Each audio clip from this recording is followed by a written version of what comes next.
Hello, everyone. Welcome to our Sleep Story channel.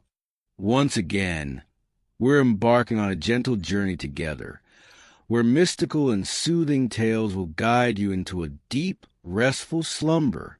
Sleep is a moment for your soul to rest, for worries to fade away, and for your imagination to soar through ancient stories. Today, we'll take you to a mysterious island in the heart of the Mediterranean, where legendary giants once roamed and left behind monumental marks.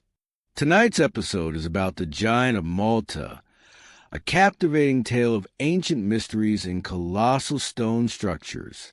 So, relax, close your eyes, and let's dive into this storytelling session. Wishing you a peaceful sleep and a wonderful journey.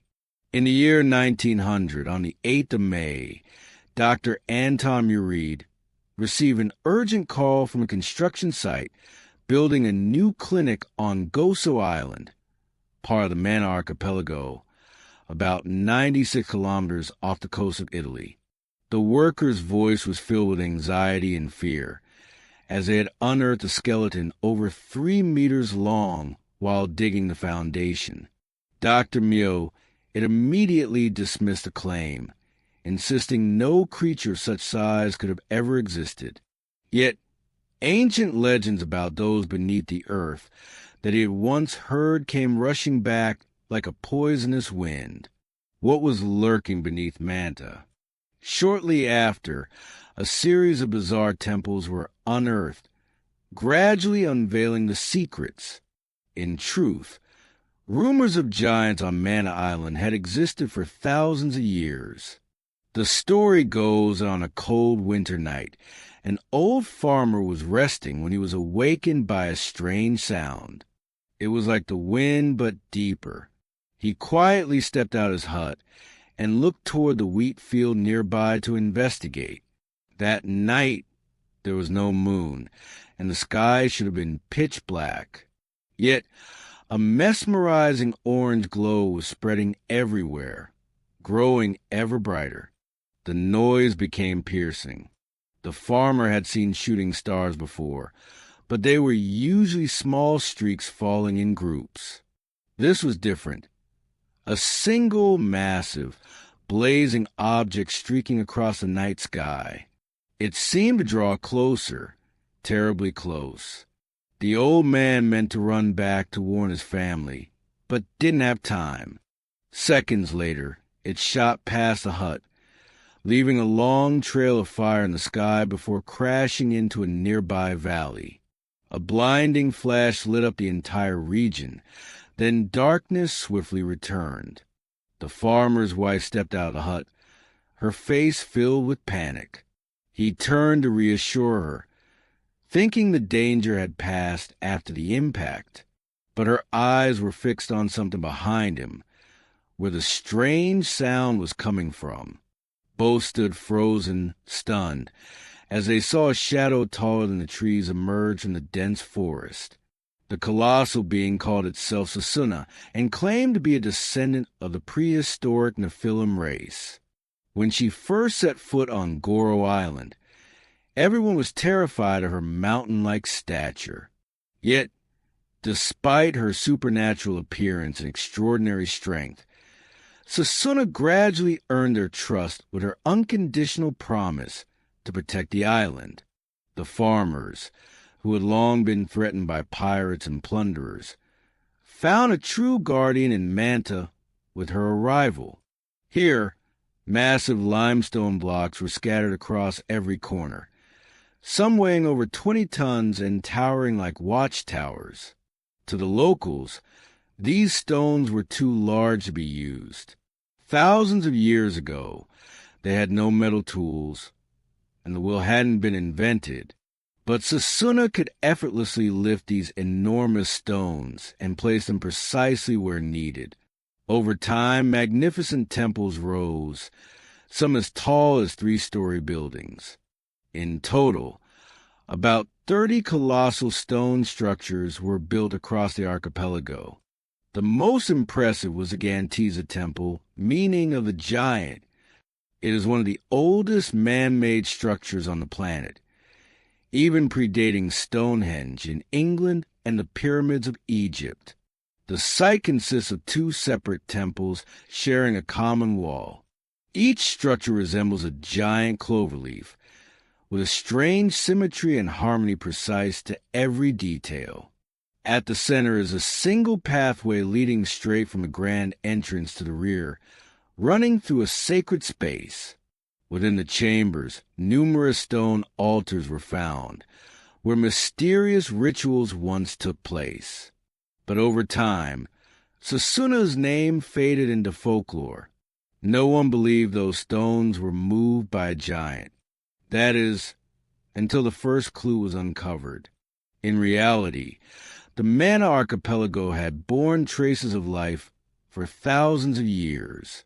Its strategic location, 96 kilometers from Italy and 290 kilometers from North Africa, made a key point in the Mediterranean. The first empire to claim Malta was the Phoenicians, followed by the Romans, Byzantines, Arabs, and finally Christian nations. In 1530, control of the island passed to the nobleman John Abella, a scholar passionate about forgotten history. He devoted his life to tracing ancient structures, including those buried under millennia of rubble. After several exploratory digs beneath the ground, a series of massive architectures was revealed. Despite poring over countless documents, Abella couldn't fathom how ancient farmers transported such colossal stones. One day, workers found a strange object stuck in a rock crevice. Thinking it was mere debris, they were stunned when Abella saw it. A gigantic femur bone, twice the length of a normal human's. Its owner must have stood 3 meters tall. Without hesitation, he organized a large-scale excavation across the archipelago. After years of research, on July 4th, 1600, a shocking work was published, marking a turning point in Malta's ancient history. Abella's name became synonymous with the father of national history. His book meticulously documented bizarre skulls, femurs, tibias, vertebrae of unimaginable size, and a massive pelvic frame that astonished scholars. Abella concluded that the temples were the work of an ancient giant race that once lived there. He turned his residence into the nation's first museum, displaying these strange remains for public viewing. Many anatomy and natural history experts confirmed these bones couldn't belong to ordinary humans. Skeptics, however, argued they were exaggerated animal remains. As more archaeological sites emerged, debates intensified. A century later, an official excavation aimed to unravel myth, but new discoveries only deepened the mystery. In 1915, a farmer on the island struck large stones while plowing. He contacted the director of the Malta Museum, Jamid. Expecting to find another temple foundation, they uncovered something entirely different, a giant statue. Its head was destroyed, but the feet and base remained intact, standing over 3 meters tall. Further digging revealed it was just a small part of a far more complex megalithic temple complex. GMI discovered one of Malta's most significant and impressive archaeological sites, the Ggantija Complex, consisting of 4 large structures arranged in a cloverleaf pattern, only visible from above. The site was built from massive limestone blocks, some 6 meters tall and weighing over 50 tons. Walls, entrances, and even foundations were crafted from enormous stone slabs, joined with precision that seemed unbelievable from manual work. GMI oversaw the exploration of nearly 30 other sites, all revealing colossal stone structures with meticulous, precise craftsmanship down to every groove. The question arose, how could Stone Age farmers on a remote island build such architectural complexes? Even more mysterious was the Hagar Queen Temple, with its stone sun wheel. During the spring and autumn equinoxes, sunlight would pierce directly through the temple's main axis. During the summer and winter solstices, the light shifted in a perfectly symmetrical pattern. This design demanded profound astronomical knowledge. Yet, researchers were puzzled. The temple's alignment was slightly off from the sun's current position. Many wondered how such precise ancient alignments could be miscalculated. But there was no error. The Earth has never been still, tilting slightly on its axis, causing the positions of constellations to shift over time. Looking back 10,000 years, the sunlight would perfectly match Hagar Queen's design, dating to around 50,200 BC. This marked the end of the Younger Dryas period, a chaotic era in Earth's climate history. Sudden ice melts raised sea levels rapidly, triggering massive floods. Many ancient coastal cities were obliterated by mountain-high waves. Only a few mountain communities survived. The global landscape changed dramatically. Rivers vanished, coastlines shifted, and lands were divided. The cause remains debated. Some attribute it to a meteor impact, others to intense solar radiation. When Hagar Queen was excavated in the early 20th century, these modern theories were unknown. The ancients only knew legends of a great flood sent by God to punish humanity's moral decay. In that catastrophe, the mightiest race, the Nephilim, was also wiped out by the deluge. The Bible mentions them briefly, but non-canonical sacred texts paint a fuller picture. The Book of Enoch recounts the origin of evil, started with a group of angels called the Watchers. God tasked them with guiding humanity and maintaining order and morality. But the angels fell, marrying mortal women and fathering giant hybrid offspring, the Nephilim, according to Enoch. This race spread evil across the world, prompting God to unleash the great flood to destroy the Watchers' lineage. If the Nephilim were eradicated in the flood, they would have vanished before Manta's first farmers settled. Yet, in the book of Numbers, the story continues. When Moses sent spies to Canaan, they returned warning that some Nephilim might still exist. Thus, we seem to be retelling a myth that has long persisted on the mysterious island of Manta. This aligns with the book of Enoch's accounts. Sasuna appears as a surviving fragment of the Nephilim, half divine, half human, enduring the flood and carrying a desire to preserve her ancient bloodline. But on the lonely island of Gozo, there was no one like her. Perhaps that's why she chose a mortal man as her partner. In 1902, the British Navy expanded its base on Manta, and new buildings sprang up across the island. While constructing a massive reservoir, the ground suddenly cracked, revealing a vast, dark void below. This was no natural cave, but a complex architectural system of corridors, sanctuaries, and limestone walls precisely carved.